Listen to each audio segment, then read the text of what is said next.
Hey guys, இன்றைக்கி வந்து பாதாம், கடலை, அதுக்கப்புறமா எள்ளு, அப்புறம் ராகி ஃப்ளோர் யூஸ் பண்ணி ஒரு டேஸ்டியான அவ்வளோ ஹெல்த்தியான ஒரு லட்டு தான் பார்க்க போகிறோம்.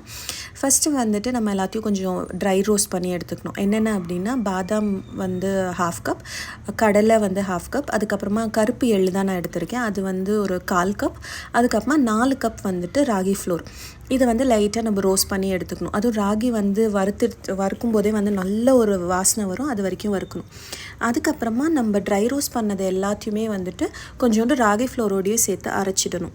தனியாக போட்டு அரைச்சிங்கன்னா எண்ணெய் விட்டுரும் அந்த பருப்பெல்லாம் சேர்ந்து. இது எல்லாத்தையும் சேர்த்ததுனால லைட்டாக அரைச்சிக்கணும். அரைக்கும் போதும் பார்த்திங்கன்னா கொரன்னு இருக்கணும். நம்ம சாப்பிடும்போது பார்த்தா பல்ல நல்லா கடிக்கிற மாதிரி இருக்கணும். கொஞ்சம் அந்த பாதாம் பீசஸ், அப்புறம் எள்ளு, அதுக்கப்புறமா கடலை எல்லாமே கடிக்கிற மாதிரி இருக்கும்.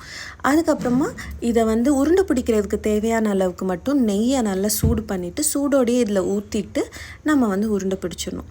தனியாக உட்காந்து உருண்டை பிடிச்சோம் அப்படின்னா கொஞ்சம் போர் அடிக்கும். இந்த மாதிரி ஃபேமிலியோடு உட்காந்து பேசிக்கிட்டே செஞ்சோம் அப்படின்னா 2 உருண்டை சாப்பிட்ட மாதிரியும் இருக்கும், உருண்டை பிடிச்சி முடித்த மாதிரியும் இருக்கும். இப்படி தான் செஞ்சோம் எங்களோட லட்டு.